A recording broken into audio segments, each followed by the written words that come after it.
বাংলাদেশ আবারও নতুন রাজনৈতিক অস্থিরতার মুখে। জুলাই সনদ বাস্তবায়ন নিয়ে জাতীয় ঐকমত্য কমিশনের সুপারিশকে ঘিরে তৈরি হয়েছে তীব্র বিতর্ক। বিএনপি, জামায়াত, এনসিপি প্রধান রাজনৈতিক দলগুলোর অবস্থান এখন পুরোপুরি ভিন্নমুখী। বিএনপি বলছে কমিশনের সুপারিশ সংবিধান বিরোধী এবং অগ্রহণযোগ্য। তারা নির্বাচনের আগে গণভোটের প্রস্তাবকে অযৌক্তিক ও অবিবেচনাপ্রসূত বলে দাবি করেছে। দলটির মতে নির্বাচনের দিনই গণভোট হলে ব্যয় ও প্রশাসনিক জটিলতা কমবে।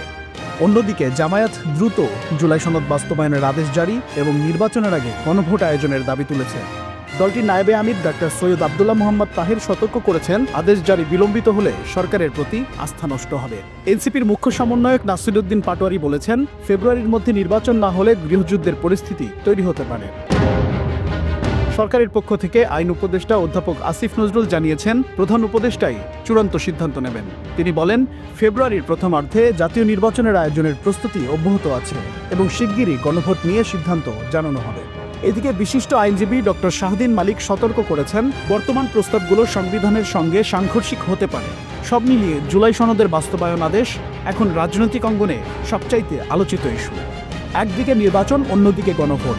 এই দুই অনিশ্চয়তার মাঝেই প্রশ্ন উঠছে, আদৌ কি সময় মতো ভোট হবে? দেশবাসী এখন অপেক্ষায় প্রধান উপদেষ্টা কি সিদ্ধান্ত নেয় এবং তা কি সত্যিই জাতিকে দেবে একটি ঐক্যবদ্ধ উৎসবমুখর নির্বাচন।